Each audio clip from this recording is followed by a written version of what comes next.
What's up, everybody? We want to welcome you to the first ever State Champs Hangtime Podcast. Joining me here at the table, TJ Kelley, our State Champs insider, Jeff Dullack, our social media guru. I'm Lorne Plant. Welcome. This is what we're going to do all basketball season long. If you happen to be watching, this is a webcast, statechampsnetwork.com. Go to our YouTube page, State Champs TV is the search, and you can find it. We're also going to be streaming this podcast on SoundCloud. Also, you will be able to check out the SoundCloud stream off of Twitter, which is at StateChampsNet, and you can watch the show or listen to the show on Facebook. Just search State Champs Network. What's up, everybody? Thank you so much for joining us. We're excited. It's the first time we've done this. We are in the studio, and we're going to have TJ and Jeff here for our first few segments. We're also going to be talking to Scott Burnstein, who is going to be coming straight from the courthouse, where Thomas Kithier was in the courthouse trying to plead his case so that he can play for Clarkston this season. It's kind of like, you know, the everyman versus the MHSAA. Right. That usually doesn't work out so well for the everyman. Right. We'll see. And so we'll get some news on that. Tom Markowski, of course, he will be joining us via satellite. So you'll be able to hear his takes on what's happening in basketball. And then, of course, we're going to have Dan Young from BCAM who will be here in just a little bit. And we'll talk about what's going on with BCAM, talk a little Mr. Miss Basketball, top teams, some of that stuff. So welcome. Like I said, we're here through the finals, maybe even a little bit after to give a recap. Let's get into it. So obviously one of the great things about basketball, and then coming right out of the new year, is you get a chance to talk about what took place over the holidays. And in high school basketball, the holiday tournaments are sometimes the best games of the season. Right. You know, I'm not sure if that was the case this season, but there definitely were some great matchups, intriguing ones. And we know that right off the bat, the big showcase they had at North Farmington on the 28th, that had East English Village going up against Clarkston, DeJulius versus Lawyer, two Mr. Basketball finalists, and East English were the ones who came out the victors in this one. That's pretty sweet. Yeah, that was a huge victory for East English Village, and I think even for Juan Rickman, the head coach at East English, you know, I think that there might be a little bit of a stigma saying that, hey, you know, is he going to win a district? Is he going to win a city championship? Saying that he's been there in the past. He's obviously had the horses. You know, Greg Elliott has been doing phenomenal over at Marquette. Right. You know, and then so, you know, I think that this might have been something, you know, some weight off of his shoulders by getting this victory. I know that he would rather have this victory come around in March. Right. You know, but sometimes you just got to take care of what the game or the task at hand. Yeah. You know, I looked at that game, and obviously I wasn't there, but I look at that outcome being you have Foster Lawyer David DeJulius, and from what I could tell, this Foster Lawyer dominated the first half, and then in crunch time, it was David DeJulius dominating the second half. And one thing that I think goes overlooked with the system that Juan Rickman plays at East English is they go up and down, they will wear you out. And I have to wonder if that happened to Clarkston early on in the season. This is the style that East English has played for as long as Juan has been at East English. Maybe Clarkston wasn't really ready for that this early in the season. Oh, well, no, but at the same time, you know, they are the state champs. Right. Clarkston's been in those situations. You know, I think that, you know, to say that Foster Lawyer, I mean, he's been in those situations, obviously winning the state championship last year, but at the same time, Dave DeJulius is a big-time player in his own right, and, you know, he wants that victory as much as anybody, and I imagine the pregame pep speech beforehand, you know, on the bus there or whatever, you know, in the locker room, you know, that Dave got his understood. Right. Well, I also look at it when you're Clarkston, and this isn't meant to be like a disrespect to Clarkston, but I didn't think Clarkston was going to go undefeated this year. You know, you look at they've had the target on their back. They're the champs. You know, at some point somebody's going to have to, you know, give them a little bit of, you know, humble pie, for instance. So, and then you have a team like East English, and I just always feel like they play with a chip on their shoulder. So I think they were just ready for it. And it's awesome when you get two finalists going at it, two Mr. Basketball hopefuls. It's an opportunity for the fans because we know both of them at the next level are going to be legit. And to see them in high school in this kind of a setting, it's what BCAM I know loves. They want to see more of it, and we want to see more of it. Without a doubt. And I think that one of the better things is they both play the same position. You know, and while I know that they didn't guard each other the entire game, you know, it's not like you've got a center versus a point guard, and then you can kind of. I mean, these guys are going toe to toe. You know, so I think that you know, Dave had a wonderful game. You know, and coming off of that, and I agree with you what you were saying earlier about Clarkston and not being undefeated. the OAA Red is really, really good. The Right. East, the PSL East is really, really good. And I think that those are the top two conferences, top two leagues in the state. Right. And so they're not going to get games off. I mean, Hazel Park is coming up for Clarkston. we're talking about that's going to be a tough game. And Yeah. like you said with East English, that's what Hazel Park likes to do. And not only that, they've got a lot of continuity because they have 7 seniors, who have been playing together since for 3 or 4 years. Right. And so I think that cohesiveness that you have with seniors, not only that, their backs are against the wall. There are no other opportunities to win state championships and to win a lot of big games your senior year. I mean, if you're a freshman or a sophomore, junior, hey, we'll have next year or whatever. But I think that it was special for both of these teams to have that, to play against each other. And kudos to North Farmington BCAM, for putting that game together at the basketball extravaganza. Back to the holiday roundup. Southfield Christian beats Detroit Kings 65-60. Yeah, that was also another nice one. But I tell you this, like Southfield Christian, they've got some horses on that team. I mean, they've got some really, really good guards, and I think it starts with Harlan Beverly, the junior, who's got offers from Michigan, or maybe not Michigan, but he's got plenty of offers, all around the country. Yep. And then you also throw in Bryce Washington, who I think is one of those guys, and he's the guy that hasn't really been brought up that much as far as Mr. Basketball candidates, but he wants a state championship as well, and he's also very talented. I think he just topped their Southfield Christian's all-time leading scoring list. Yeah, and he just picked up an offer from Pitt, if I'm not mistaken, yes, about he a couple did. weeks ago. Yep.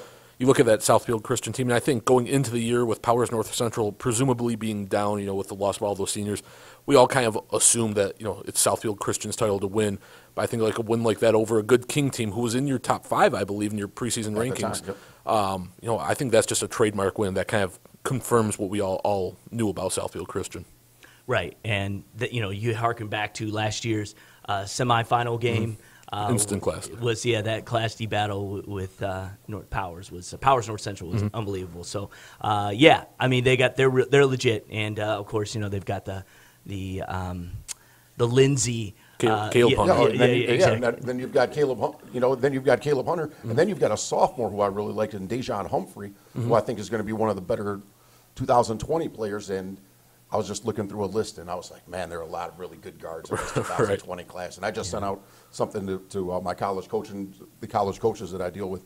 And I said, this class is going to be really similar to Michigan's 2013 class, where we had Monty Morris, where we had Derek Walton, where we had Khalil Felder, where we had so many other guys that were Denzel Watts winds up going to UAB. And the thing is, all these kids, they can't go to Michigan or Michigan State or the University of Detroit, Oakland, Eastern, and other Division I schools, Central and Western. Right. Lawrence Tech. Lawrence Tech, without a doubt. And I know Josh Pickens is out there working hard. He's trying, man. Trying to get some of these guys. So, yeah. It's a process, and I it think is a process. I'm happy that he's recruiting the area. Josh Pickens. We have to. Yeah, because you can go to Seaholm, and you can go to Brother Rice, and you can go to Bloomfield Hills, you can go to Renaissance, you can go to University of Detroit Jesuit, and you're going to find guys that have strong that can have this. They can carry the academic weight here, but they can also play basketball. Right. Yeah, maybe they were 6th, 7th, or 8th out the bench, but on a good program, they're at practice every day. They're going up against those guys every day. Without a doubt. They just want a chance. Southfield Christian. Absolutely. Southfield Christian is another great school. Yeah, without a doubt. I know that he was really trying to get Brock Washington. Right. Before he wound up committing to walking on at Michigan State. So obviously we're here on campus on Lawrence Tech. Lawrence Tech is the biggest sponsor, partner, we call them, of course, of the State Champs Sports Network. So, I think they've had a rough start. They got one win, I think, this year. So, but, it's his first year. He's talking about the coach, Josh Pickens, who came from down south and is Southern from us, Illinois. Yeah, right. But, yeah, exactly. I think he played NAIA ball, if I remember right, down south. Right. Yes, right. exactly. Yep. All right, so you talked about Hazel Park a little bit. I can't remember the last time we really talked about Hazel Park basketball. Well, last time we talked about Hazel Park where there wasn't some kind of controversy. Correct. I mean, in a stemming from last year, positive way. Beat Henry Ford in overtime, and from all the eyes, it looks like this team is legit and for real. They beat Pershing. They beat DEPSA. Those are some good Class C teams. Yeah, and they've got like 2 or 3 other really good ones. Sorry about that. They kind of escaped my mind right now. Yeah. But again, their schedule and obviously Henry Ford in overtime. Yeah, and their schedule, and all three of those teams are ranked or have been ranked. Right. You know, so and if you even want to look at it like the OAA Red, yeah, you know, and going to Hazel Park, you know, I'm sure that their bus drivers are going to say, "How do I get here?" You know, and all of a sudden now we're in the OAA Red. Yeah, you know, exactly. I mean, they added a really, really good team, and I know that a lot of people probably saying, you know, I know obviously it's not the powerhouse, but I meant to say that Hazel Park is better than Southfield. Right. You know, Southfield A&T now. But, yes. You know, how does Southfield Lathrop and Southfield combine? And, you know, and they don't have a better record than Hazel Park, you know. But kudos to Brandon Barrett. You know, kudos to all the seniors on that team, David Hearns and Carl Bowe. Those two are as exciting. They're probably the most exciting tandem that nobody's seen or heard of at this point. And I suggest that from college coaches to fans, and they play an exciting brand of basketball where, you know, they know what they're doing, and they can cause turnovers in a heartbeat. You know, and then they can also run off 15 points without in a drop of a hat. And they've also got some really good guys that are helping out. You know, some role guys. You know, who are probably going to play somewhere in college, whether it be football or basketball. Right. And I know that Kyle Washington, being one of those guys, brings just a ton of energy. You know, that guy right there, he's like, you want me to go through that wall? You know, can I go through it again? Right. You know, so. But yeah, kudos to him. You know. Right. This is the State Champs Hangtime High School Hoops Podcast. I'm Lorne Plant. We're joined by TJ Kelley and Jeff Dullack here for our first segment. And since we're recording this, and we are going to get some previews into what's happening this weekend, the Friday games and anything going on this weekend. How about some results from Tuesday that stand out to you? I can tell you one, our main event this week on State Champs on the television show, which airs Sundays at 9 a.m. on Fox Sports Detroit, was a Class A number 5 versus number 9 matchup, Clarkston versus Troy. Troy was down 7 going into the fourth. Lawyer dropped 26 of his game-high 44 in the second half, and the Wolves beat the Colts 59-44. Scored 75% of his team's points. Yeah, crazy. You know, that's phenomenal within itself. You know, but again, they're playing at Troy. You know, and don't forget, Troy was in the quarterfinals last year. Yes, you know, they were. I know that when I did the initial rankings, people are saying, "Oh, you've got Troy high in there." You know, their only losses to Canton 7-0 or 8-0 now. Right. You know, so kudos to Troy, and they didn't have Jason Dietz either. And to say that they only lost by a point or two. I mean, that goes to talk to our point that we made earlier. You know, everybody's got that target on Clarkston's back. Nothing's going to be easy every single game of the year for Clarkston. And Clarkston's deep, so you know what does it say that you know? I guess it's one of those things. Maybe if you just don't have it that night, that lawyers like, look, guys, I'll carry you tonight. I'll score whatever is necessary for us to win. But you know, generally, the scoring is obviously more spread out. Right. The funny thing about it is though, so Lawyer had 44 points. You know, he had 3, 4, 5 assists, 6 assists. So he's got his hands in on every single point possession that Clarkston has. It just shows just how important, how impressive of a player he is. At the beginning of last season, somebody asked me what I thought Foster Lawyer could be at the next level, and this wasn't meant with any disrespect to Foster, but it was like maybe he'll be a serviceable player. And then with the run that he had in the playoffs last year and the way he started this year, there's no doubt in my mind that I completely underestimated what he could be at the college level. You know, he's a little bit undersized, but he's probably the best pure shooter that I've seen in quite a while. You know, you go back to a couple other Clarkston shooters like a Nick Tattoo or a Cam and Nicky, but you know he is just a sniper, and obviously he's got great vision, great passing, great handles. And I think that the most important thing when we're talking about guards and point guards, especially going to the next level, I think that their job is one of the most important stats is winning. You know, what's their win percentage? Where have they won? You know, obviously, you know, Clarkston winning a state championship was huge. All right, he can run a team. He can do this, you know. I mean, college coaches don't get fired for having undefeated championship teams. You know, they might get fired for, you know, a point guard scoring 30 points a game, but I mean, if you're only 500, well, I mean, what does that really mean? Right. You know? I mean, look at what Cassius Winston, the pedigree came from at Jesuit, and what he's doing for the Spartans now. And won a state championship. Yep. Since we're on the topic of Clarkston, John Kidd, our cameraman, producer, editor, our jack of all trades, just pointed something out to me that just came down. We'll talk about this more later on, but Thomas Kithier's preliminary injunction has been denied, so he will remain ineligible for the remainder of his senior season. So just want to throw that out there since we're on right now. All right, so when Scott Burnstein joins Yep. us a little bit later, we'll get into the details. What does that mean? Is there a chance for an appeal Yep. or anything like that? So very interesting. Yep, so stick around. We'll get into more detail on that later, but I just want to point that out now. That's what you call a tease. Right. Yeah, nice. Yeah. And that's a mighty big one. Right? Yes, no doubt about it. So before we take our first break, this breaking news, your thoughts, TJ, on this whole Kithier case? The MHSA can stick to their rules if, let's say, the judgment was for Kithier. And let me just, before you go on, let me just say, in case somebody's like, what is going on? There are people who are not as clued in. Kithier went to Macomb, Dakota, transferred to Clarkston this year, and he has been denied to play because the MHSA says that he transferred for athletic purposes and not academic purposes. Yep. Even though now his family moved to Clarkston? Yes. Okay. And but they still believe that is, to the rules, that is ineligible. He's fighting it. He lost in court today, but that's kind of where it stands. Please. Yeah, and I think that, well, let's say this. When he can't really, or Kithier, he let his fate rely on other people's hands. Yep. That's a really I'm good sure point. that this judge right now, you could, hey, name 4 teams from the OAA Red, and they would have no idea what's going on at all. Right. They just have to stay to the law of the land, and that Pontiac Northern. Right, yeah, Pontiac Central. If they're just going stand by the T and the bylaws that the MHSA has set forth, then it's kind of hard for them to understand or something like that. And they're like, this judge is probably like, well, why would you leave this school anyways? Right. You've been there since you were in kindergarten, and all of a sudden you're going to leave. And maybe that's the way the judge is thinking. He probably doesn't even know where, the Pistons moved from the Palace. Right. But he probably does know and was informed that this is a high-value recruit, and he will be at Michigan State next year with the point guard from Clarkston. Who he played AAU with.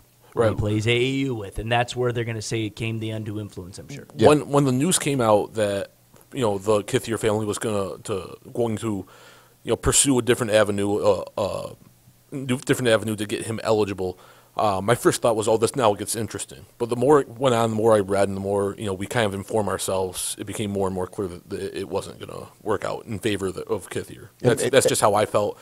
But as it went on, it's just kind of like, this is kind of a last gasp attempt. It's kind of how I looked at it, going into today.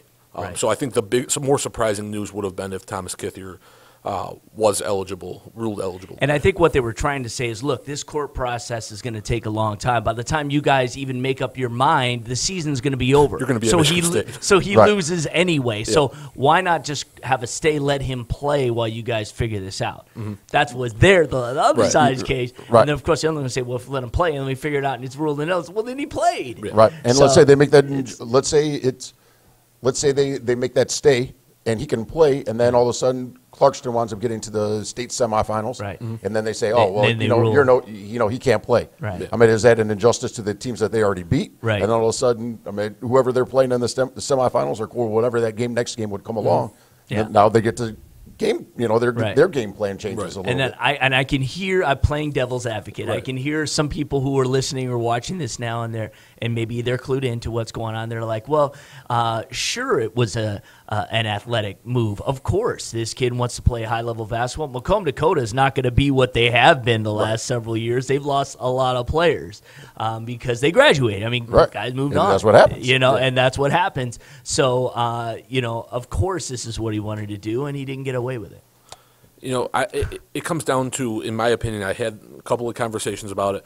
I'm not 5 years ago I was completely against transfers. Now I'm kind of softened on it because unless the sport itself, meaning the Coaches Association, everybody that goes along with it, can self-police everybody, that from top to bottom. I don't care if you're transferring from Dakota to Clarkston, UD Jesuit to St. Mary's, or Water for Our Lady of the Lakes to Clarkston Everest. It doesn't matter. Unless you can completely self-police, you're going to end up with situations like this. And the Thomas Kithier situation is just one of many, and this is just the most high-profile case that we've seen. So I think I guess in my opinion, the focus should be turned on to recruiting. Transfers are going to happen. You cannot stop them from happening, but you can prevent recruiting and high school recruiting, going from school to school. So, maybe that's the way you look at it, but I don't think that will change. That's a slippery slope, exactly. too. Yeah, but I think that there is some policing because the other, Macomb, Dakota, they could have signed off on the waiver and said that it's not athletically purpose that it wasn't an academic transfer. Right. And I think the other thing that in going deeper, you have two of the largest schools in the state. Right. And to say that, our school is better than yours because we have better academics. Now you start talking about like property home values. You start talking about a whole bunch of other things and awards that go to academic purposes. You know, and I know that I've talked with many other people and they've said, you can go from Southfield Christian to Southfield A&T and you don't have to sit out if you're in the band. You know, well the band isn't run by the MHSA. Right, exactly. They can go to play in different bowl games and stuff like that down in Florida and all that stuff because the MHSA, doesn't have a 300. They're not. There is no part of it, so they get to, kind of go about it themselves. But I think the policing, does go through the waiver forms that each school signs, and their kids. Sage Walker went from Ithaca to Corunna last year, and originally there was not a problem at all when they signed off on it. I think somebody said to the athletic director or whoever signed off on it, said, "Hey, that kid's he's 6'9" and he's a sophomore." And all of a sudden he had to wind up sitting for the year. And so it was a roll of the dice where, you're not in control of what's going on. And there are going to be inconsistencies, obviously, as we've seen. So no doubt. Why even go out there and roll the dice? To the rules. The later you get into high school, the bigger of a risk it is because, you're going into your senior year. You don't know that you've played your last basketball game, which Kithier now has. Whereas if you're a sophomore, you still have at least one more year, even if you sit out your junior year. Yeah, and it's all about profile. If this is just Class D to Class D, you're never going to play in college or something.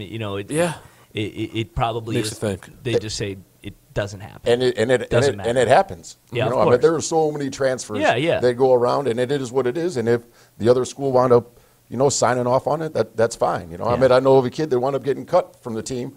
The school wound up signing the waiver. Yeah. Right. And he's starting and the leading scorer for another team right now. Yeah. But it's because both of those schools, said, and I think that the school that signed off on it, where he was originally going to school, they're saying, we're not going to take basketball away from this kid because he wouldn't have played here. Yeah, but he can go play somewhere else. And so I think that's one of the bonuses, I guess. And the other thing is just having good rapport with everybody, different athletic directors and stuff like that, so that, you can go out there and reach out for it with an olive branch and stuff like that, and get things really taken care of rather than, this and that. And then all of a sudden, you also can't say that, it's a toxic environment or a toxic community. When you go out there and you're talking about a toxic community, again, you're slamming an entire school district and an entire city. And, somebody who's just bought a house for $150,000 or $250,000 or something like that, they're looking for that appraisal to be a little bit higher as the years go on. And all of a sudden it's a toxic community. Well, man, if they're bullying this 6'8", 220-pound kid,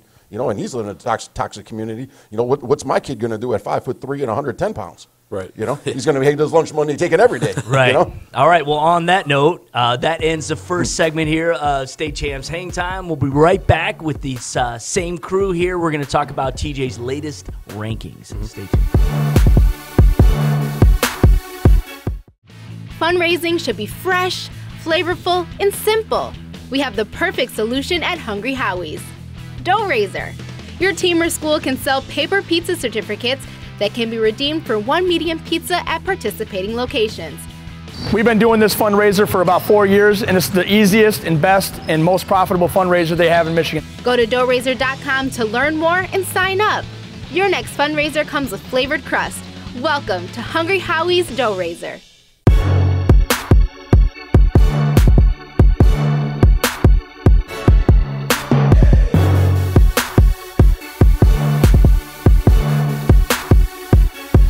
All right, welcome back to State Champs Hang Time. This is the first basketball podcast of the year. We'll be doing it all season long. Joining me right now, I'm Lorne Plant, is Jeff Dullack and TJ Kelley. Want to get into TJ Kelley's rankings? You can find them right now at statechampsnetwork.com. Why don't we kind of get to the Super 10? That is what we view as the top 10 teams in the state right now. Cass Tech sitting at number 1 for the first time since maybe 1983 or something in those logs. We'll have to ask Markowski when the last time that was. Yeah, it's definitely been a while. It's been a while. Cass Tech 1, you've got Ann Arbor Skyline 2, Hazel Park 3, River Rouge 4, New Haven 5, Benton Harbor 6, East English Village 7, Clarkston 8, East Lansing 9, and Carmen and Ainsworth 10. Talk first off, why Cass Tech? Because they don't have, obviously, they're not coming off a championship or anything, but Steve Hall, the former technician, the former Rogers coach, who is the AD there, and is kind of like part-time AD during football, and then he's coached during basketball. He's built quite a group. A nucleus. A nucleus. A nucleus of 12. A core, yes. Right. A nucleus of 12. A baker's dozen. Right. Yeah, and this has also been the frustration for a lot of basketball fans, thinking how well Cass Tech has been in football over the last decade, and the athletes that obviously go to the school. It's one of the best schools in this city, if not the best in terms of overall schools. So you think they'd all want to be there. Yet basketball struggled over the years, but you like this team. I do. I see that they won the city championship last year, which I thought was huge. Yep. I think that there are hurdles that teams have to overcome. If they don't win the city championship last year, I probably don't put them as high as I do, just because I think that they have to gain that experience. Right. One good thing that they do have is a lot of depth. They're long. They can trap 94 feet. Yeah. And when you can make wholesale substitutions, I know that the other teams have got to be like, oh, man, I thought I was going to get a break. There is no break when you play against Cass Tech. And that's whether it be on the boards. That's whether, they've got so many different weapons. Well, so if somebody's not shooting the ball well, we can find out who that other hot hand. We're not going to have 10 guys that all aren't shooting the ball well. Right. And not only that, they bring the consistencies to the game, which I think is defense and rebounding. And they've got two of the best rebounders in the state, and Randy Gilbert, who's going to Ferris State, who I've talked to, and people are like, because I had him in the top 30 of the state rankings, as far as players go. They're like, oh, he's going to Ferris State. Well, first of all, Ferris State is really, really good. And then second, and then the other thing is, if Randy Gilbert winds up waiting until the end of the season and winning a state title, the better you play and the further your team goes along in the playoffs, the more notoriety that you're going to get, and there's going to be a Division I school that's going to step up to the plate and wind up offering. So I kind of look at him as a Division I player who's going to go play Division II. Right. You add in Jalen Tobias, who transferred in from Renaissance after his, freshman year, freshman year, and it was for Jalen. This is a kid who's gets after it on the boards at 6'6", very athletic, and is a different player than Randy. Because Randy can step out and shoot it, where Jalen, when he's really clicking and on all horses, he's getting every rebound. He's the guy who's getting up and down the floor, looking to make those transition finishes. Yeah. And then you throw in kids like Tyson Acuff, and while he's only a sophomore, he was a starter. He was a starter on that team, and he's 6'2", 6'3" right now, and a pass first point guard. So he's unselfish, and he realizes, you know what, I can win. I can get the ball to these juniors and seniors, and they're going to go out there and get things done. Right. Here's the thing that stands out to me about Cass Tech is last year I got a chance to see their playoff game against UD Jesuit where they lost, and you could tell by talking to Coach Hall and seeing certain members of that team that loss was going to mean something. And with how they've played early on this season, you can see that it meant something, and they're building off of that. That was a young team last year. That was a team that really hadn't seen a lot of success in recent years. They're building towards something. Is that a state championship this year? Who knows? But they're building towards something, and something serious. And they have all the resources, right? Being the school, yep, right. Everything they have to offer there, and obviously it's a recruiting mecca. He gets 150 kids that want to trying out for his basketball team. And if you can only take a dozen out of the 3,500 kids or 3,000 kids that go to the school, well, I know a lot of people are saying, about time.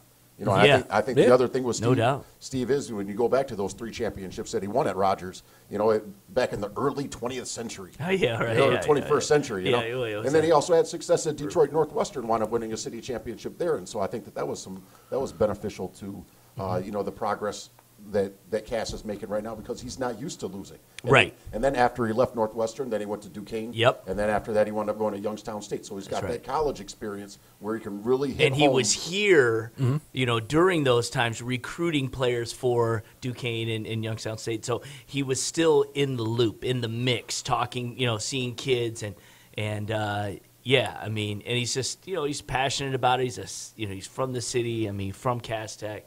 He was there when they were good. And who would want to coach your alma mater? Yeah. Oh, yeah. Right. No, absolutely. He's. I love the guy. He's got a legitimate opportunity to bring a state championship back to the city. And so, speaking of new schools, we've got new kids on the block, relatively speaking, when it comes to high schools. Ann Arbor Skyline this year is a team that I believe is a force to be reckoned with. You've got them ranked number 2 in the state, and. Again, it's interesting when you have new schools like this in an area like Ann Arbor, which obviously there's a lot of talent that is spread out. It's huge. And it seems like Skyline this year is, again, it's such a great school, great community and everything. I think it was only a matter of time and the right leadership to get these guys where they are now, serious contenders. Oh, without a doubt. And I think that, let's start with Brandon Wade. There's your leader right there. He's a point guard. He's going to play for Duquesne next year, and hopefully for the next 4 years he'll be there. But and the other thing is they've got a lot of cohesiveness because you've got juniors, you've got seniors, you've got his younger brother Ryan Wade, who's a junior. You've got Jack Emmerman, who can shoot the lights out. You got to guard him out to the volleyball line. Right. Then you add in some other guys, and they can really get things done. Talk about a transfer. They just lost Christian Knox. Who just transferred over to Ypsilanti this past weekend, but he was a vital part of that 4 or 5-headed monster that they have in their backcourt. How much that affects them going into the future is probably going to, that could probably be cause a little bit of problems. But I think that they're safe in where they're going in going through league play when they face Pioneer and face Huron, which are going to be uphill battles or can be uphill battles. And the whole area.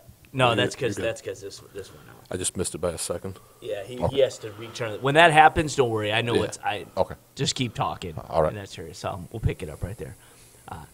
And the whole area of Ann Arbor traditionally is a basketball hotbed. I can remember when we first started state champs, those were those pioneer heydays, and it was always that districts that were so incredibly tough.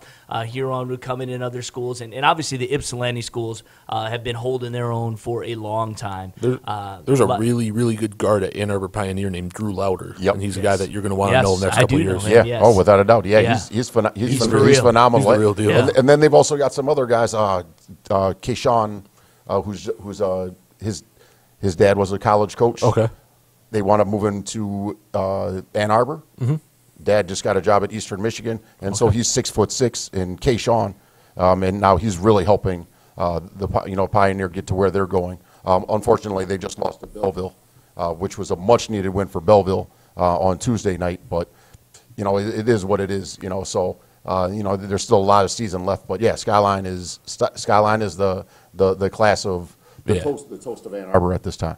This is the State Champs Hangtime Podcast, joined by TJ Kelley, Jeff Dullack. It's our first show of the year. We're going to be here all season long. We're talking about the top boys basketball teams and TJ's rankings. You can find them at statechampsnetwork.com. We feel these are the legit rankings. Yep. These are the ones you put a lot of time into, every week, because it can change every week. Without a doubt. And I think that having your ear to the ground yes. and having a good idea. Not only that, while you probably can't see everybody during the season. Yeah. That's why I go spend a lot of time watching team camps in June. Yes. You can watch fall leagues, and you can get a gist of a lot of different what teams are going to forecast for their upcoming season. And I was pretty happy when I talked to Steve Hall and I said, hey, I'm going to have you at number 2 in the state. And this is before Clarkston wound up losing. And he was like, you really don't, like, you're the only person that's saying that. Right. And hopefully, I was like, well, we'll see how things wind up shaking out. And right now they're undefeated. When TJ ran out his preview, I think TJ got a firsthand look at how, the Tom Markowskis of the world kind of see their rankings every single season. Because, looking through our social media, seeing, TJ doesn't know what he's talking about. Why would he think this instead of that? I mean, TJ's at more games than anybody I've ever come across when covering high school football, basketball, baseball, any of it. So TJ knows his stuff. all year long.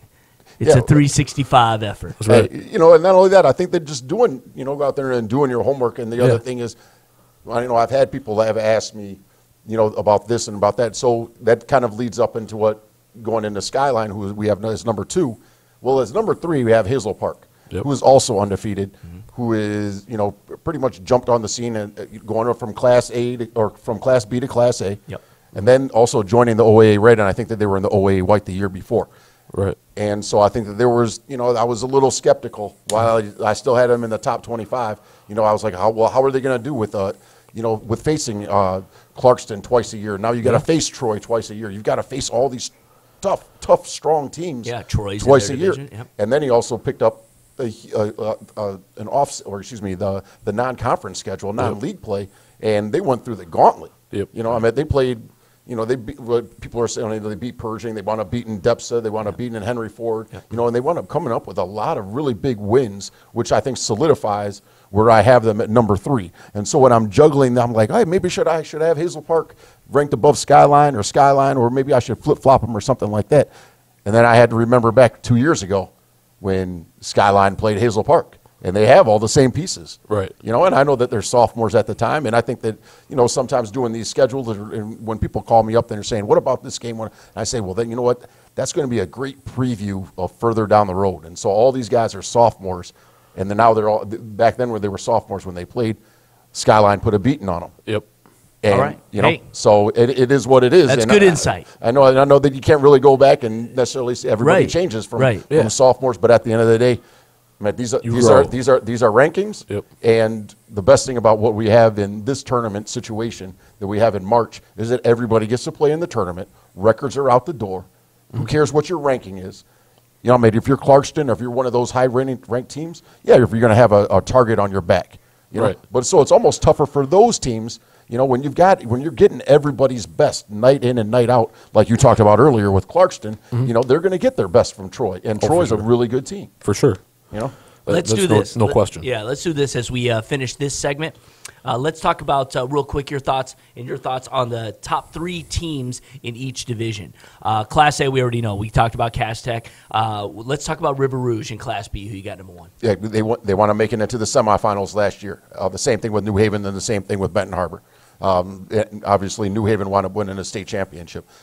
I think that Rouge, in a lot of ways, has a lot of the same characteristics that Clarkston has, that Cass Tech has, where they've got an experienced coach, one of the best guys, or one of the best coaches around, in Mark White, who wound up winning state championships with Detroit Renaissance, 10, 15 years ago. Then you look at, they have a deep team. They've got a senior point guard who can really go out there and get things done, and he really defends. And then they're loaded with juniors, and they also have one of the best freshmen in a kid named Legend Jeter, who I'm sure we'll be talking about over the next few years. I'm a big fan of pointing out names. My favorite names. Legend Jeter is up there. Legend Jeter is a legendary name. Yeah, without a doubt, and he's only going to be more legendary. Last name too. That's right. Right. Yeah. So but he also spells it with a G instead of a J. Yeah. But at 6'6", and he's got good size. He's not walking in there as a skinny kid. Right. He's got varsity. He can play on the varsity level, and I think just catching up with the speed of the game is going to be his biggest adjustment. And I think that he's done a good job of contributing to River Rouge as they are undefeated. Yeah. The thing that I love most about River Rouge, and it's going to happen every single year, is they extend the entire basketball court. They make you pass the ball. They make you take care of the ball, and if you don't, they will blow you out of the gym in a second. And I think that's a trademark of what River Rouge basketball is, and that hasn't changed under Mark White. Right. How about Granville Calvin Christian in Class C? You know what? I really like Calvin Christian. They just lost to Goodrich, or excuse me, not Goodrich, Godwin Heights. Okay. Last week. Whether they were to get over that hump, obviously Godwin Heights being a really strong team. You've got them ranked 5th in B. Yep, and I've got them ranked 5th in B. Godwin, I think, got ahead of themselves over the Christmas break or the holiday break, and when they lost to Forest Hill Central in a basketball tournament, I believe at Cornerstone University. And so, I know that I've had some guys that were like, "Oh, well, you've got Catholic Central above us, and we beat Catholic Central." I was like, at the same time, Catholic Central didn't lose to Forest Hill Central, because that's a game that you would think a team with that much experience, they still have plenty of key pieces from their state championship a few years ago that they're not going to drop games to Forest Hill Central. And it makes me think, how in tune are they going to be to bring it every game? Because they've also got a target on their back, since they've won that state championship when Lamar Norman was a freshman.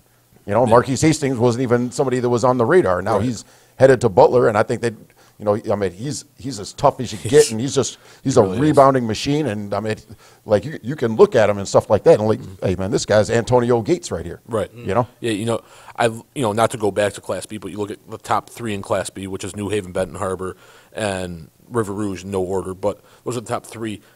Don't sleep on Godwin Heights, because you look at guys like Lamar Norman, Marquise Hastings. Those guys are going to try and go out their senior year with a state title and kind of finish off, what they started. Oh yeah, that's a team that I really like going forward. And I'll tell you this: Old Redford is pretty good. Yeah. They only played 2 games, and I was surprised by that. To only see 2 games. And I'll let you know. And the reason why they've only played 2 games, and they're only going to play a few more games up until the break, is because they do have some transfers that were coming in. Okay. Their coach decided, you know what, I'm not going to. I'd rather win games in late January, February, and March, rather than play 8 games before a lot of these kids are going to become eligible. That's fair. And said pretty much, hey, the MHSA is going to rule these kids ineligible, and we're just going to go and we're going to follow the path that the MHSA has set ahead of us. And if some guys don't play until January, that's fine. We're prepared, and we're just going to go along with it rather than just assuming, oh, well, the MHSA is going to rule our guys eligible, and they just moved into the district. Right.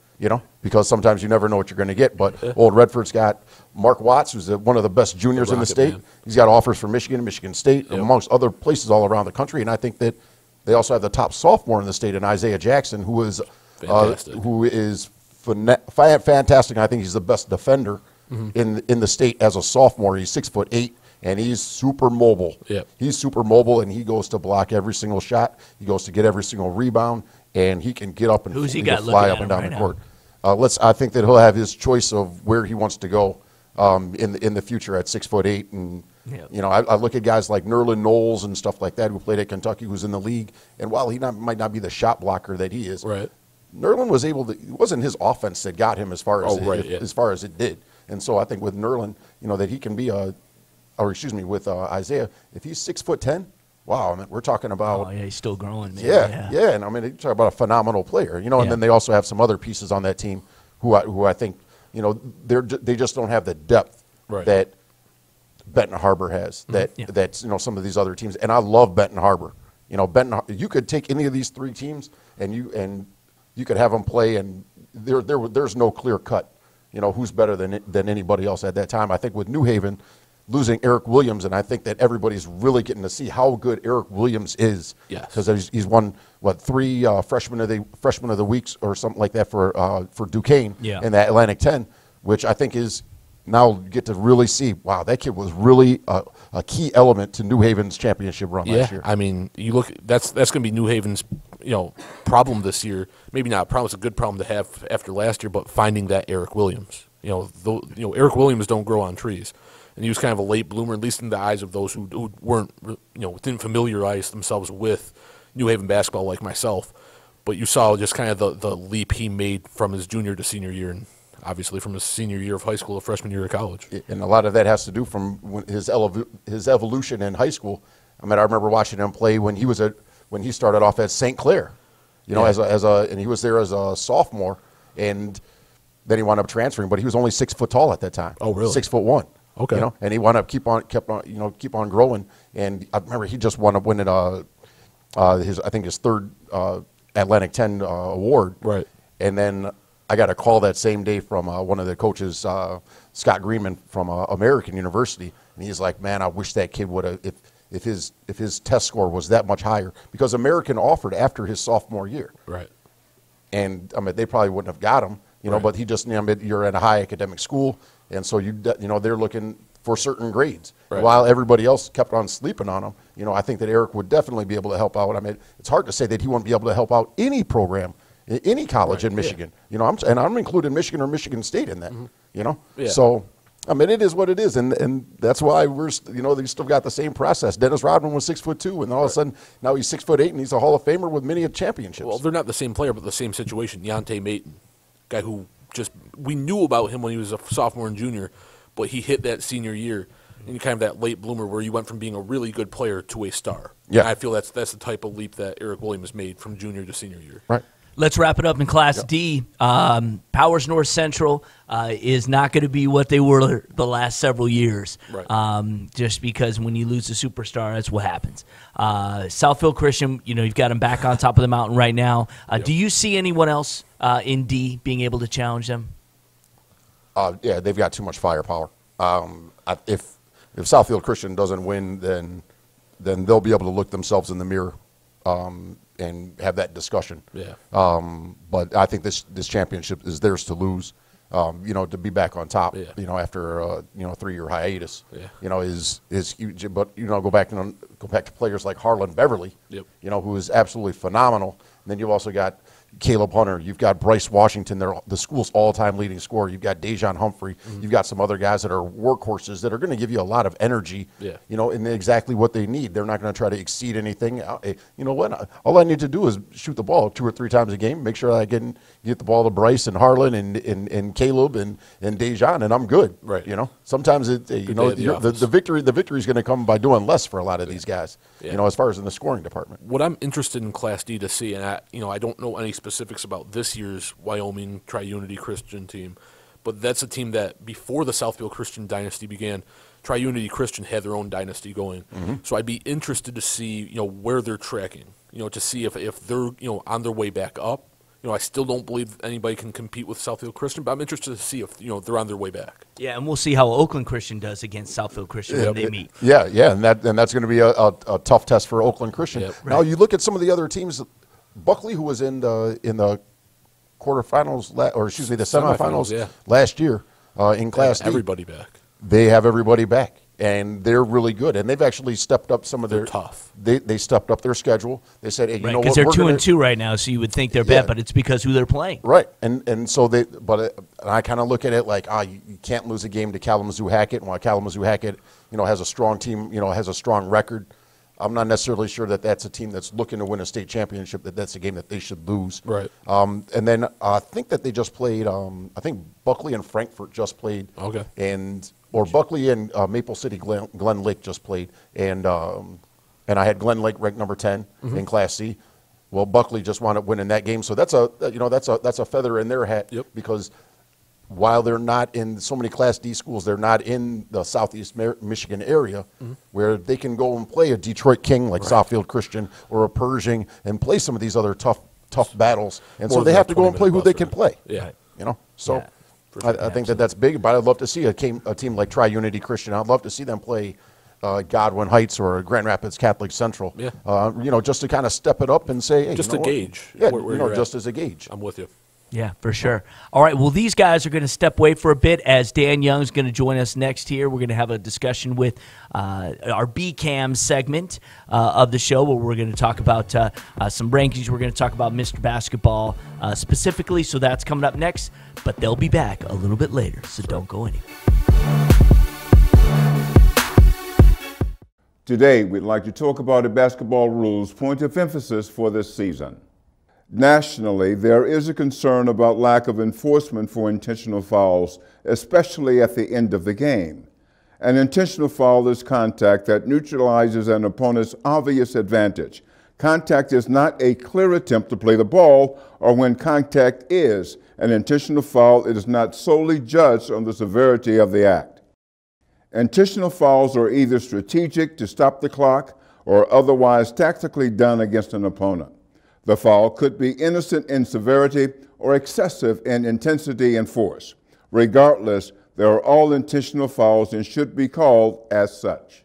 To learn more about basketball rules and point of emphasis for this season, please visit the MHSAA website.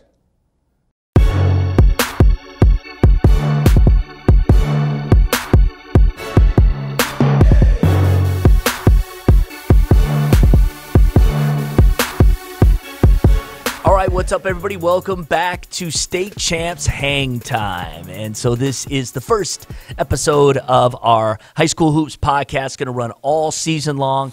DoughRaiser.com, Hungry Howie's Dough Raiser, big sponsor, and our second big sponsor is BCAM, the Basketball Coaches Association of Michigan.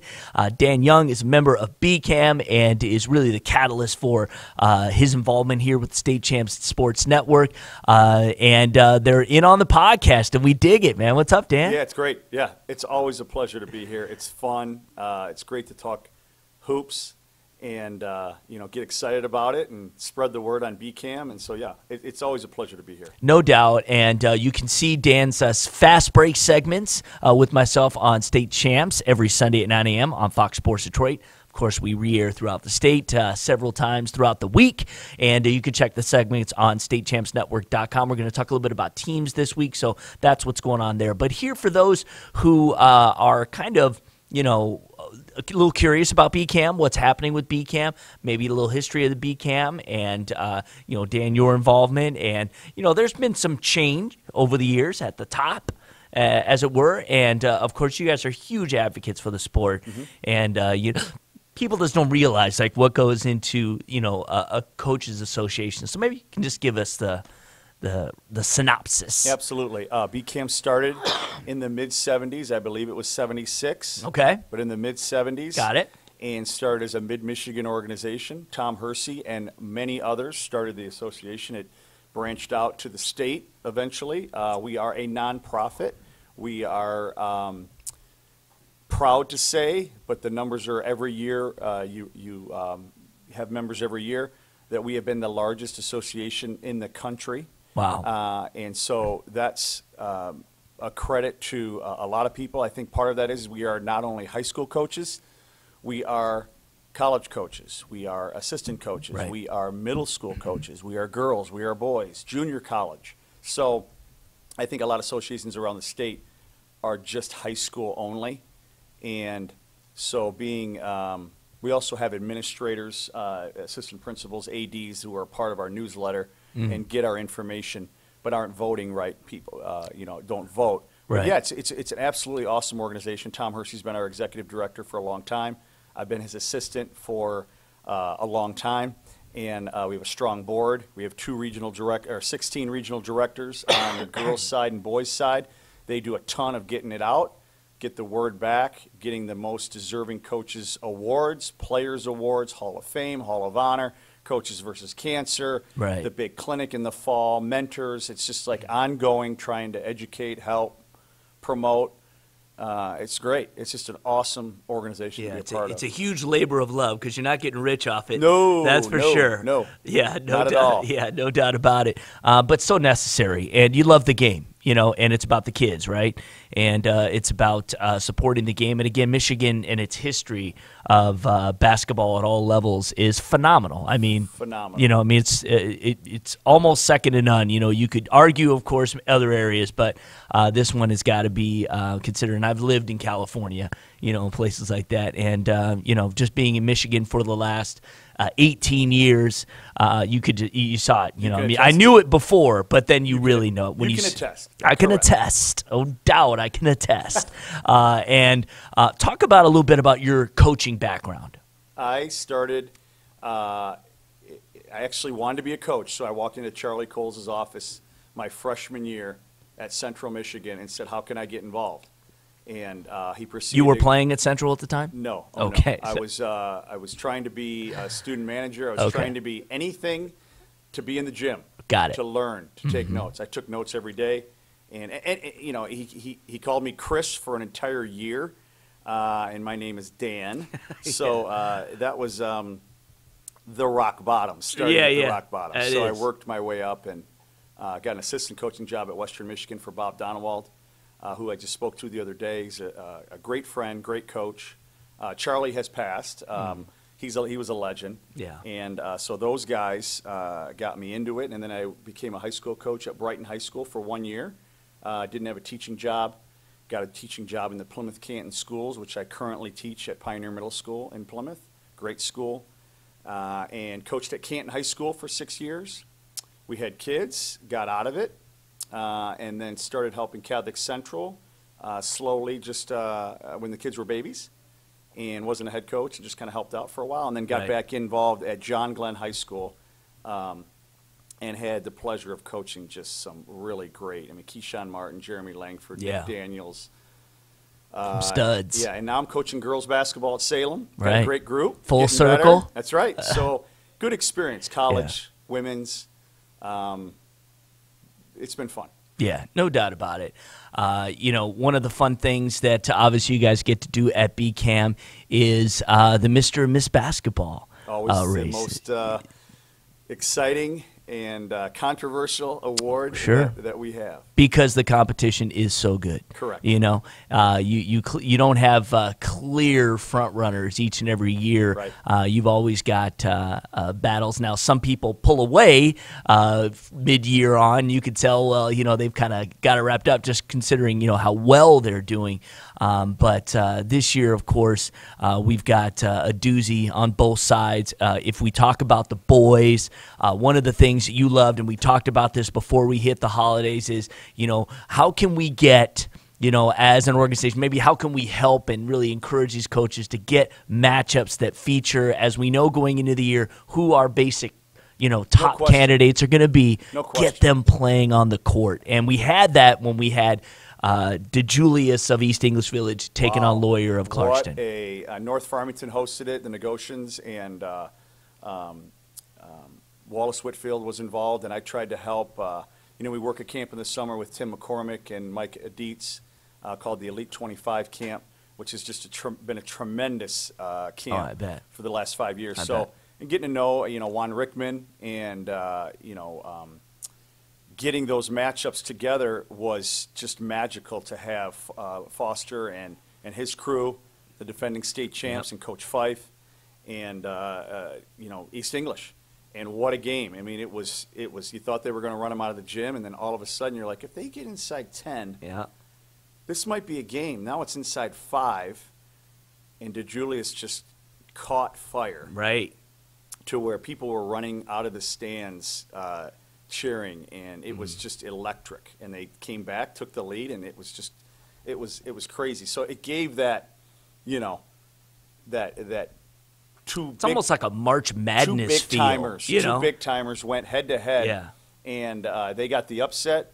DeJulius kind of stole the show, and we know how good Foster is. I mean, he put 44 in he's the big time. the other night against He Troy, is so who are fun no to joke. watch. Yeah. He's a coach on the floor. He's so tough. But David DeJulius, what a great kid. Just getting to know him in the summer at camp, and Foster's been at camp too. Yeah. You're talking two classy guys. Two Yeah. classy guys. Yeah. What are your thoughts about the front runners right now in your eyes? You got to talk about Brandon Johns. Yeah. He's been on the map since his freshman year. Yes.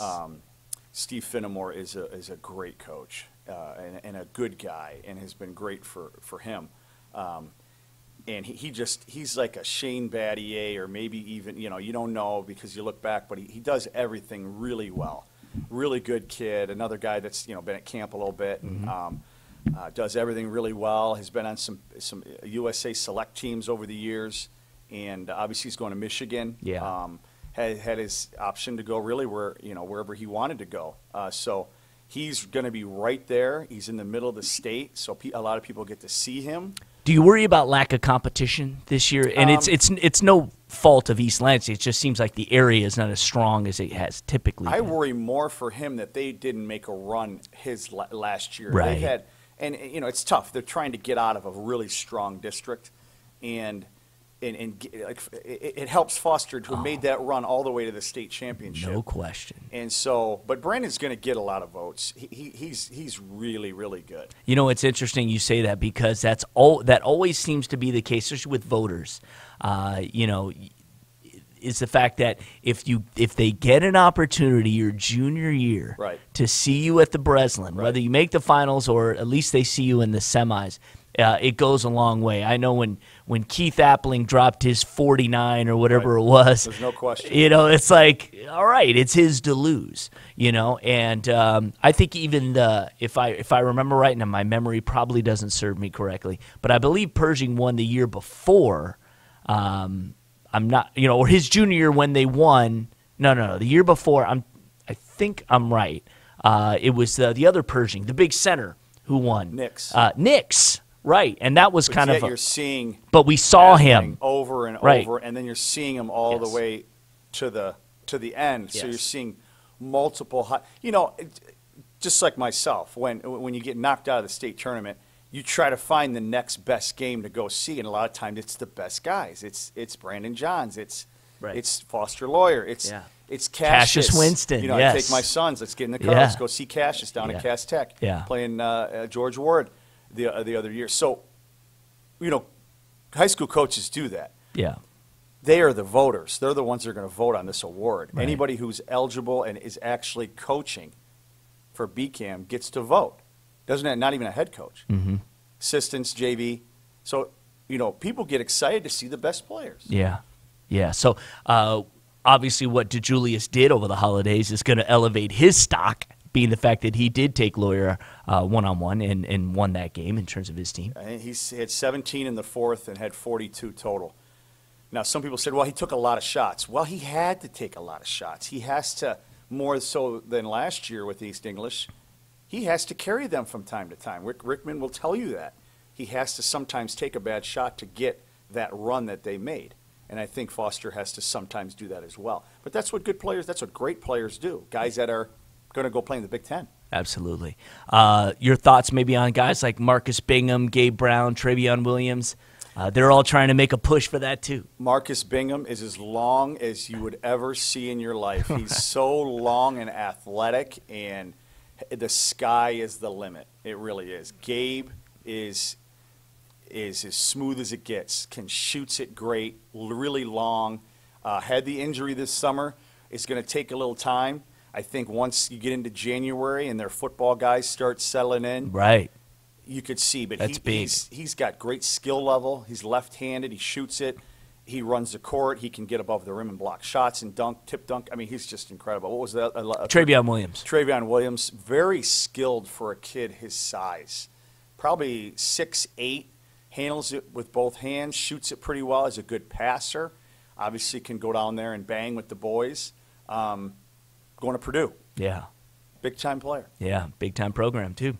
No doubt. So, okay, well, I appreciate you joining us. And we're going to do this every week. And we've got, we're going to talk about girls, obviously, and we'll do that next week. I think what we'll do here is we'll kind of break down some of the top girls Miss basketball candidates. Yep, because we got some local and we got some up north. It's going to be, It's the beauty about girls. It really is spread out. You know, every once in a while, a little community like Ionia or somebody puts out somebody that blows everybody away. Or the UP, baby. That's right, exactly. So definitely stay tuned for that, and we'll have Dan Young again. So thanks for being here. Thank you. Appreciate it. Fundraising should be fresh, flavorful, and simple. We have the perfect solution at Hungry Howie's, Dough Raiser. Your team or school can sell paper pizza certificates that can be redeemed for one medium pizza at participating locations. Hungry Howie's makes it easy. It's just a little mini pizza box, and we make lots of money, lots of dough. Go to doughraiser.com to learn more and sign up. Your next fundraiser comes with flavored crust. Welcome to Hungry Howie's Dough Raiser.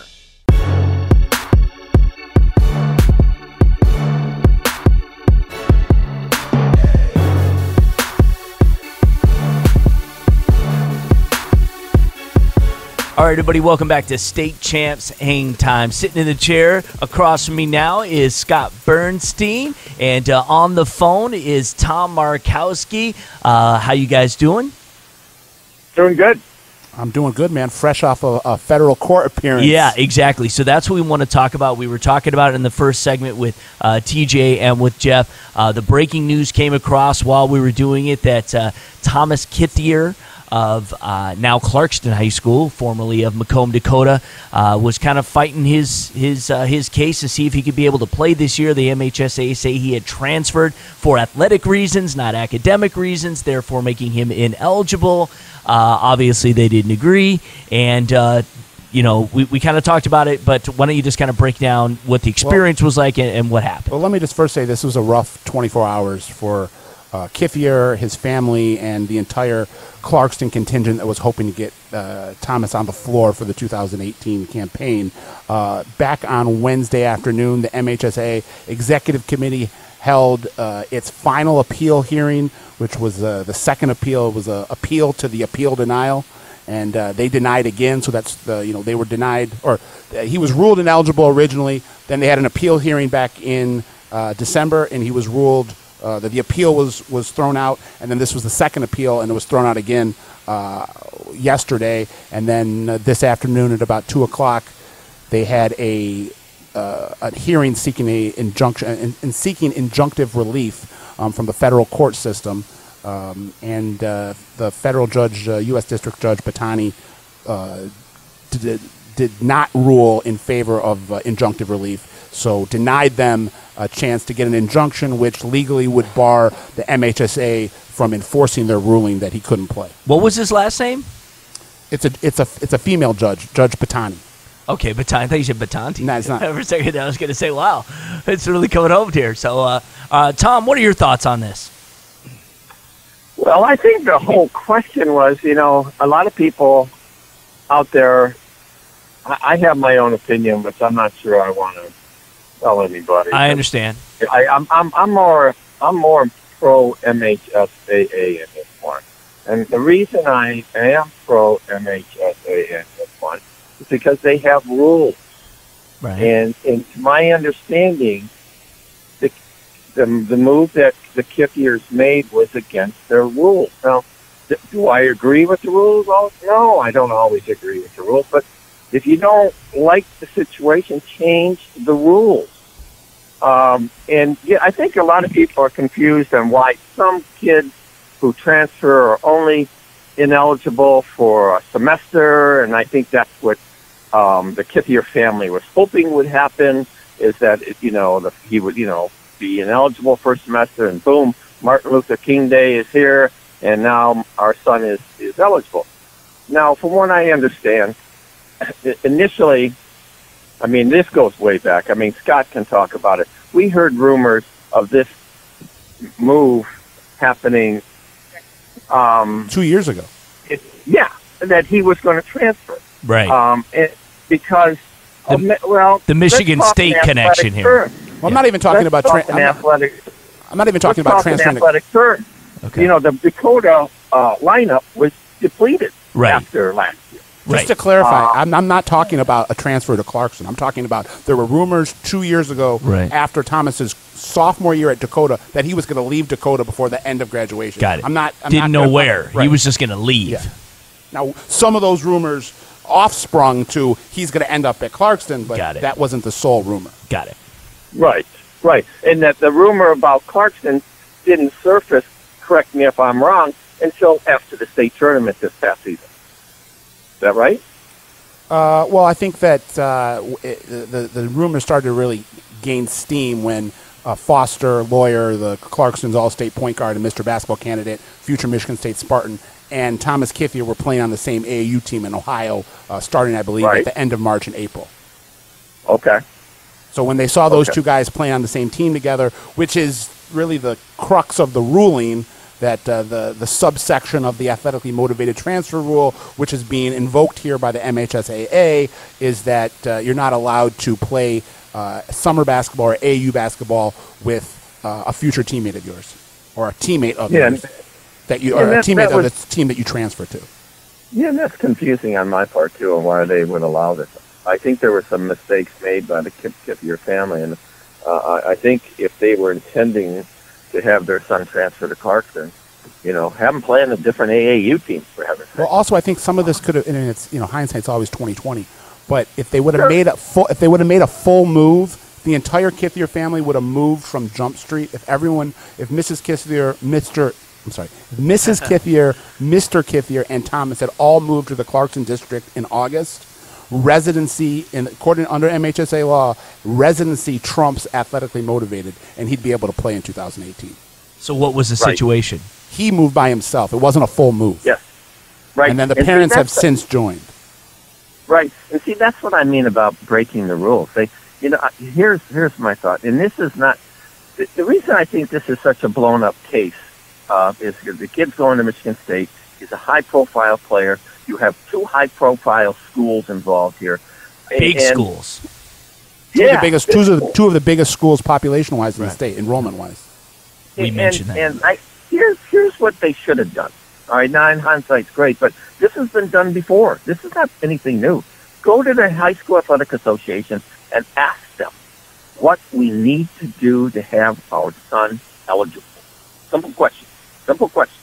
And I don't think that was done. Well, I think Clarkston's saying they did start to do that, and they were getting a lot of positive responses for how this was going to happen. And then when the name Thomas Kithier got mentioned, the conversation, the tone of the conversation on the MHSA side began to shift.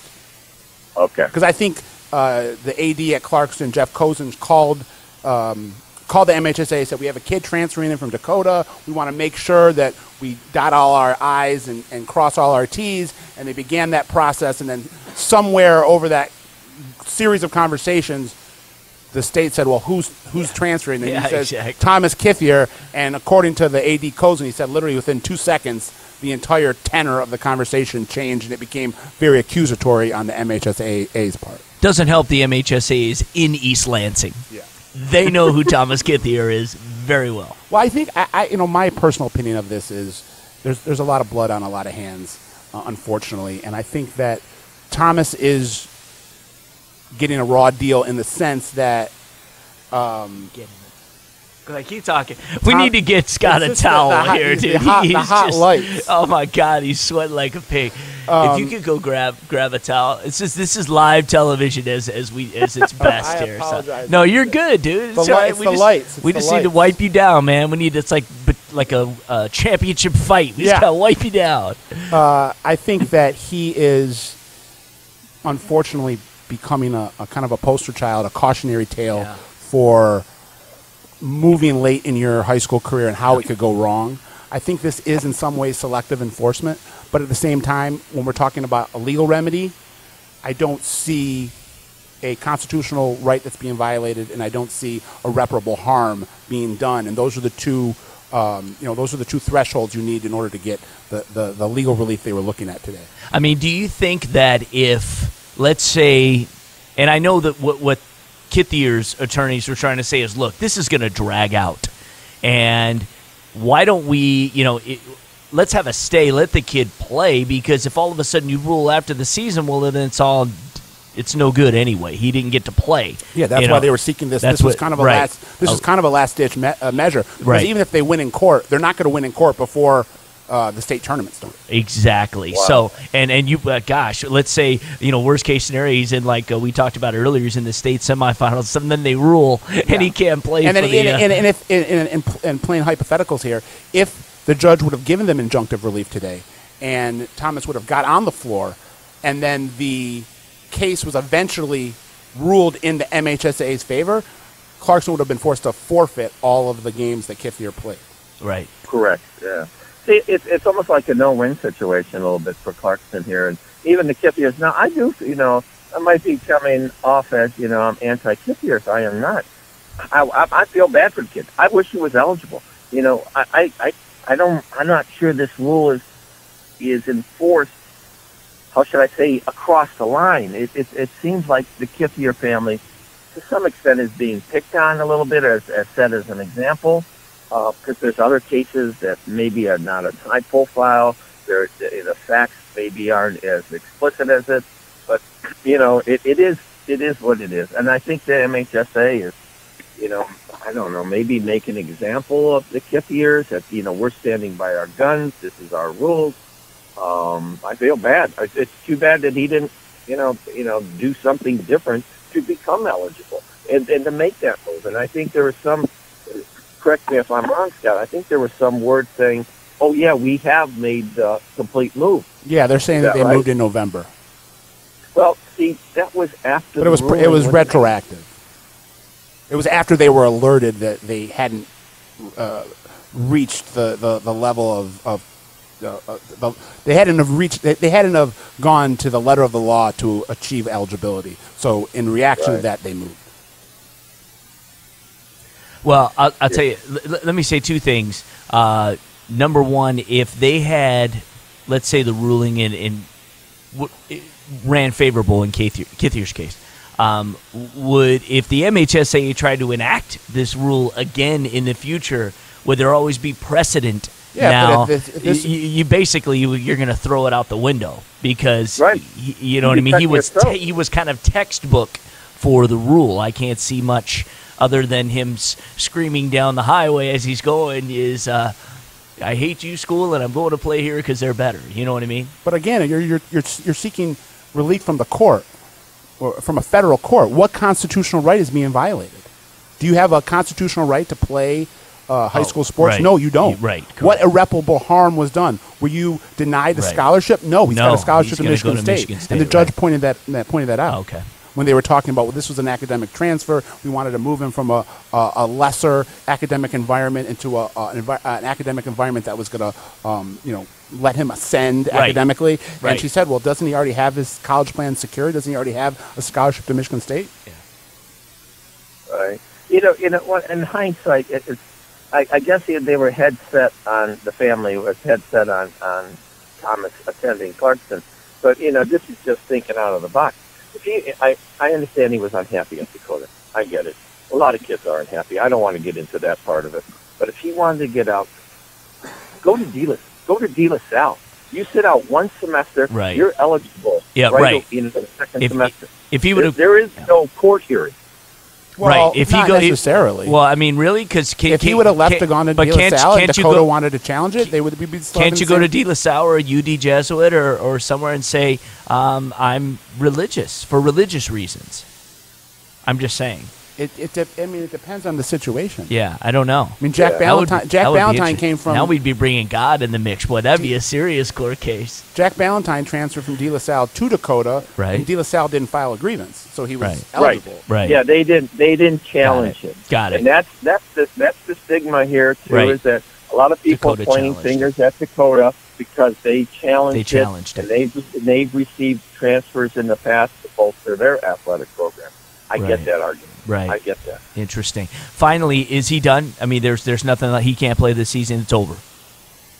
Scott? I don't see a way of him getting on the court for the 2018 campaign right now, unless there's another Hail Mary that I'm unaware of. But they've gone through their due process with the MHSAA. They've had 2 appeal hearings, the most recently yesterday, and both of those appeal hearings were rejected.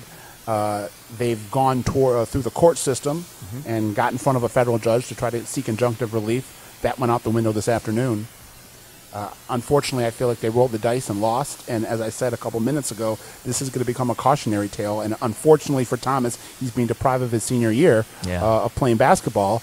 But he's still getting an education. And if this was for academic purposes, which they allege, you're still getting a better education at Clarkston than you got at Dakota.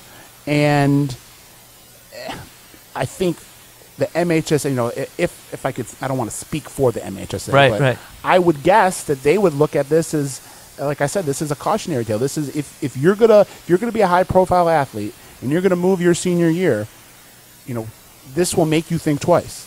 And be sure that the school you're moving from is not going to make a fuss, because if they make a fuss, you could be throwing your senior year out the window. Right. Tom, I was going to say, Tom. Yeah, my final thought is I don't like transfers. Anyways, I mean, let's go to the kid in just off the cuff here, the Bowman kid from Western, transferring to St. Mary's, and he's eligible right away this year. And those are different rules because from St. Mary's is a boarding school, and he's living on campus now.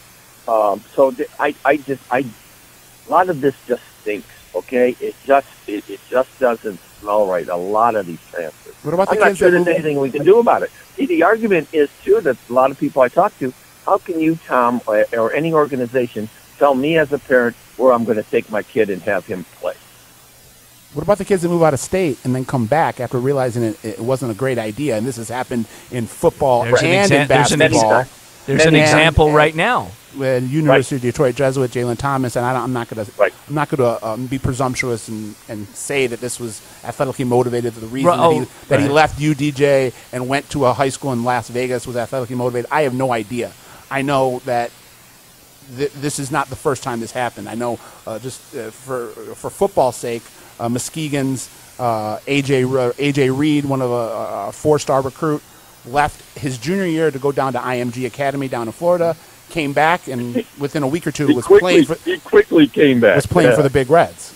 So again, I don't know if you're going to call that athletically motivated. He went down to a high school that specializes in preparing athletes for college and pros. So that, and I mean, there's a number of examples of Aljavon Alkeburger.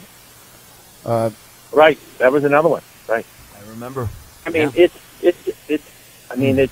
is just another case, and unfortunately for the Kithiers, I wish they would have made that complete move. I really do. You know, because at the time. Well, and there's just to show a little bit. I think sometimes the MHSA, sometimes I feel like there's no rhyme or reason to the way certain things happen. And I know a couple years ago, Billy Thomas, who eventually, as a senior, helped lead North Farmington High School to the Breslin Center in the Class A state finals. After his sophomore year, where he had helped lead UDJ to the Final Four, he left after his sophomore year, spent some summer ball playing with West Bloomfield, ended up at a prep school for 30 seconds, came back Christmas break to North Farmington, and in a kind of a weird ruling, and I don't know the specifics of the machinations behind this ruling, but it was ruled you can play in February, but you can't play for the state tournament. Yeah. And then he played his whole senior year and had a very good senior year, but that was, I believe he was ruled to have left for athletic purposes and came back, and the decision was that you can play for a part of the regular season, but you can't play at all in the postseason, which I didn't really understand. My last question, and for Scott, or Tom, if you know this, did Kithier tell Dakota, guys, I'm done, I'm transferring to Clarkston, thanks for the ride, and Dakota said, don't do that because we know why you're doing it. What was being alleged in the lawsuit was, I don't know if he was specifically saying that I'm going to Clarkston, but word had leaked out to the administrators and athletic personnel at Dakota the last couple weeks of Kithier's last couple weeks at Dakota, and on 6 different occasions, according to the lawsuit, he was pulled out of class by members of the athletic staff and made to be late for classes and tests and so forth. To discuss his decision to leave. Now, Judge Batani said, did this prevent him from completing any of these classes? Did this lead to him failing any tests? Did this lead to him failing any classes at Dakota, which then could possibly fall under irreparable harm? And the answer was no. And I'm just wondering, did he tell them and Dakota say, hey, we're going to challenge this, and he just, whomever gave the one-finger salute and said, you go ahead and try. I'm just curious if there was provocation in that regard. I know that as soon as Dakota found out where he was going, like within seconds, is when they decided that they were going to challenge this. Okay. If he would have landed at, let's say, I believe that Mrs. Kithier teaches in the Grosse Pointe School District. Grosse Pointe North and Grosse Pointe South are not considered, basketball powers. I would wonder, in another hypothetical, if he would have decided to transfer to where his mom's teaching, would they have made a fuss over it? Because would Dakota possibly running into GPN in the regionals like they've ran into Clarkston the last 3 years? Is there a bitter taste left in your mouth that 2 of the last 3 years you've lost in the state tournament to Clarkston? I don't know. Does that play a role in it? I don't know. Yeah. Right. Interesting. All right. Well, gentlemen, thank you for both of your perspectives on this. Scott, appreciate you making I calmed down as my body temperature got used to the lights. Yes, exactly. Just a fresh wipe, and he was good. Thank you, guys. All right. Thank you, Tom Markowski. We will talk to you soon. And talk to you soon. Yep, absolutely. And thanks to Scott Burnstein for being here. We have got one more segment coming up here on State Champs Hangtime. We're going to bring back TJ Kelley and Jeff Dullack, and we're going to talk about the big games going on this weekend. So a preview of sorts. Stay with us. Today, we'd like to talk about a basketball rules change for this season. New this year is a warning an official may issue to a coach or team for misconduct. When issuing a warning, the official stops the game and reports the call to the official scorer and the head coach. Stopping play and letting the team bench and head coach know a warning has been issued should send a clear message of the need for good sporting behavior and may help avoid the need to administer a technical foul later in the game. However, if the misconduct is deemed to be major, an official may still issue a technical foul. A warning is not necessary. To learn more about basketball rules and point of emphasis for this season, please visit the MHSAA website.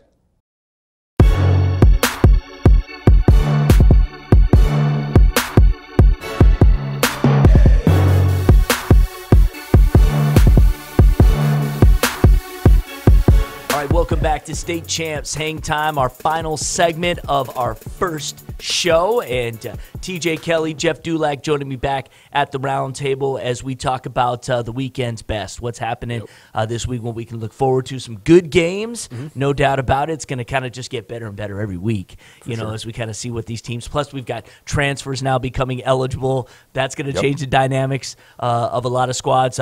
We know we've got, we talked about Ann Arbor Skyline earlier in the program. They're taking on Pioneer. Again, that's always a rivalry. Throw the records out the window in some cases, but in this case, you always have two very good teams. The guard matchup is going to be fantastic in this game. The edge probably goes to Skyline because of just how deep they are with all the scorers with the Wade brothers and Ammerman. But, Pioneer's going to hang around. It's going to be a battle. Yeah, and like you said, Drew Lauder is a phenomenal guard. He's a junior. He's got Division I offers. And then I'm remembering Kayshawn's last name is Pryor, who's the 6'7" guy who has got some versatility in his game and definitely going to help out Pioneer for this year and for the 2018-19 season as well. Yeah. And if you're Skyline though, you're at home in your own backyard. You want to make a statement to the area. It's our time right now. And so for Skyline, it's now or never. Right. This is an experienced core that's been waiting for this year. So that gym's going to be packed and it's going to get loud. For sure. Yep. Yeah, there's and again, not only that, going to Ann Arbor games, they play freshmen, they play JV, and then they play varsity. And I know I've gone in the past, to watch Huron play Pioneer back when Skyline wasn't around. And I knew I could watch everybody in Ann Arbor from, and I pretty much had Ann Arbor covered for the next, couple of years and had a good, let's say, a good idea of what was going to happen for years to come. Yeah, there you go. All right, we've got Cass Tech, number 1 team in the state, traveling to Henry Ford, number 8 right now in Class B. Again, one of those matchups that Cass Tech has got to go on the road and prove that now that they've got the bullseye on their back, that they should stay at number 1. You got two of the better coaches in the state.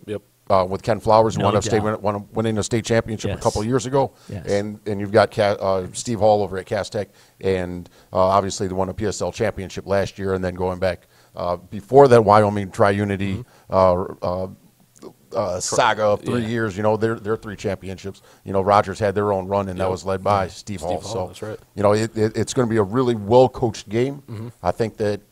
Also going into Henry Ford, it's not like playing at Cass Tech, where you've got new, sparkly, everything is nice and glitzy. You get to go into Henry Ford, and there's a little bit of griminess and a little bit of some character into that building. Even pulling into the parking lot. Without a doubt. So it's going to be a great test for Cass Tech, just because you get that environment, which you're not going to see in every single day situations. And then Henry Ford is going to be ready. That's what I'm saying. If you're Flowers, you want this game. Oh, without a doubt. Yeah. So I've been impressed with Henry Ford this year, but TJ took the words right out of my mouth. Ken Flowers, Steve Hall, great coaches.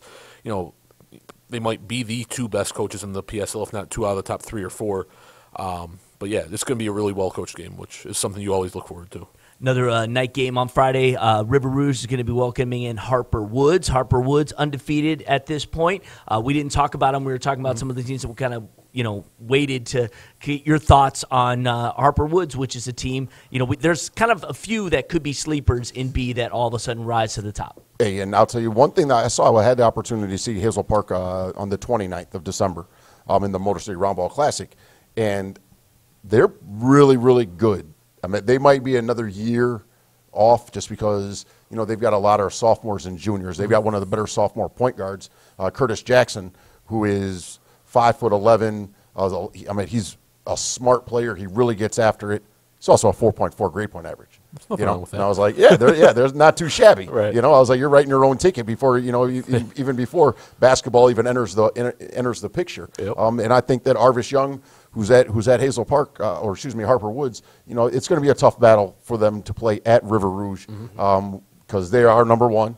Mark White's going to have those guys ready, but it's going to be a good battle, between, I guess, Southwest and eastern side of the city, right. Kind of thing. So right, East English Village has got to go on the road to take on Detroit Edison, who you've got right now number 2 in Class C. Yeah, there's not every like other teams. East English has a bullet on their, everybody's shooting at their number. Yeah, trying to get their best. And DEPSA is the environment that they have in their gym. It can get really, really loud, and they pack the stands every single time, full of 500 people, 600 people, and they're because this really, is all really they got. loud. You know what I mean? It's not like they got a great football program or anything like Right. that. They got basketball. I'm sure it's going to be even louder considering Mr. DeJulius is making a return there. He left Edison. Now Edison, right? Right. Just kind of looking at it from overlooking the situation. Think about how good Edison would be if they still had David DeJulius. Right. Yeah. They'd be fantastic. They'd probably be the odds-on favorite in Class C, but DeJulius goes to East English, and obviously East English is one of the favorites in Class A now. But with East English, 2 players that not enough people know about are Xavier Godwin and Tariq Shepard. And I think those are 2 guys. Yes, they have the Mr. Basketball candidate, but the 2 of them are just fantastic players. And I think they're really what rounds out a really good team. And then they also have a couple of other guys. Sudi McElroy is a 6'5" junior who can shoot it. And then they also have Jayshawn Moore, who is a 6'5", 6'6" wing, who's only a sophomore, and he's not too bad either. So, but look at a Pershing gave them a tough battle on Tuesday. For a long time, they were leading that game. Yep. And that was also at East English Village. So I think that can't take anybody lightly. The PSL No, East is going to be super tough. Like whoever wins the PSL East, they could easily have 3 losses in their league and still be regarded as one of the best teams in the state. Right. So you can't really look at reflect on records when you look at the rankings and stuff like that. Just because, hey, now if some of these other teams were to play this schedule, they probably got 8 losses. Right. Yeah. So. Yeah, it is what it is. But kudos to the PSL and their arrangement in getting these games done, because it's going to be. And I want to say that game might be at 7 o'clock. I think that that DPS is moving or DEPSA games are a little bit later. Okay. I would check Twitter and and hopefully people get that straightened out, or I know that DEPSA has their own Twitter and stuff like that. So they'll probably let you know. Yeah, check your local listings. Yeah. And Canton's come out strong out of the gate this season. They've got to travel to Wayne Memorial. Yeah, they had a big win earlier in the year against for Troy's only loss up to Tuesday when they wound up losing to Clarkston, and then Wayne's only loss is to Clarkston. Right. I think that Wayne's going to defend home. Yeah. I think that they're going to wind up winning. They're right on the cusp of being a top 10 team in that state or in Class A. The only reason I have Carmen Ainsworth above them, because they both lost to Clarkston, is that Clarkston beat them at Clarkston, or beat Carmen Ainsworth at Clarkston, while Clarkston went on the road to beat Wayne Memorial. Okay. And so that's kind of how that wound up fizzling out for me when I was flipping coins and doing these rankings. Right. There are certain games every week or every day that come up, and I call them show me games. And I'm not saying that I'm not buying into Canton, but this is a game where Canton can really show me what they're all about. Going on the road to a Wayne Memorial team. Rashad Williams is a fantastic player. He's kind of one of those dark horse Mr. Basketball guys, where he's probably on the outside looking in, but he's a gunner. He can shoot it from just about anywhere on the court. And if Canton can come out with a win, Canton's shown me a lot with a win like that. Yeah, I think. Well, I'll tell you, one kid that's kind of popping up more on the radar is Chase Meredith, 6'5", just a workhorse. I mean, he just gets things done. There's nothing glamorous about his game. I mean, he's not coming through with awe-inspiring dunks and stuff like that. But what he does. He's a rebounder. He just goes out there and finishes the plays that he's supposed to finish. He plays sound enough defense. He's got the toughness. And I think that he's probably going to wind up going the football route, You know, as I think he's got a few NAIA scholarships. Right. But you know, they're all right. And then Beardis White is also one of the best juniors. You're going to talk about Drew Lauder, and you're going to talk about Tariq Shepard. Beardis White, the son of Benny White, who was the former coach at Detroit King in Eastern Michigan and Detroit Northern and all these other wonderful places. You know, that's his son, and he's also another really, really good junior who can get things done. So, you know, Wayne's still talented. I think that, you know, they've got Isaiah Lewis, who's a junior guard on that team, who can really shoot it. I forgot about him. And then Terrence Williams is their point guard, who is just efficient. He just goes out there. Might not be the best shooter, but he knows how to run the show. Yeah. He knows who to get the ball to, and he knows how to play defense as their first line of defense. That's kind of the hardest part, finding a high school point guard. You know, is a guy that's just about taking care of the ball, running the offense, and playing some good defense. It's not easy. But if you look at all the teams that we've been talking about, so many of these top teams, that's what they have. You know, like Foster Lawyer, hey, I know what I need to do. Yeah. Sometimes I need to put the team on my back. Dave DeJulius, sometimes I need to put the team on my back. And these are the things that I need to do. And not only that, as seniors, they're expected to be able to go out there and do that. Right. You know, like, hey, again, your game's not going to go any further. You know, I know in the past, I've talked to guards in the past and like, why are you passing the ball to a sophomore when you've got a wide open jumper? You've waited so long to be the man, and I'm specifically speaking to a kid, Rob Edwards, who's now going to be at Ohio State, but had a lot of success his freshman and sophomore year at Cleveland State. But he was playing behind guys, and all of a sudden he's a senior, and I'm seeing him during the June's team camp his senior year, and I'm just like, what are you doing? Right. You know, I'm like, man, that's a sophomore. Not taking anything away from them, but you know, you're supposed to be ready for these kind of plays. Yeah. Well, finally, then, as we wrap it up, any other games of note you think could be happening?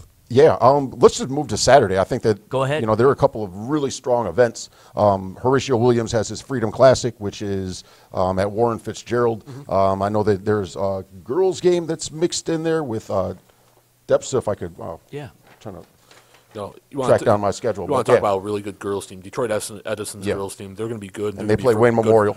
Yeah, they're going to be good for a really long time. And Wayne Memorial, Camry Clegg is in a down PSL as far as girls go right now. Yes. Edison's got it. Camry Clegg is one of, if not the best girls basketball player in the state. So, you know, if you're looking for a good girls basketball game, that's the one to go see this weekend. Pershing plays Clarkston. I know the Ann Arbor Hurons involved in there. Okay. Warren De La Salle, they've got a tough game.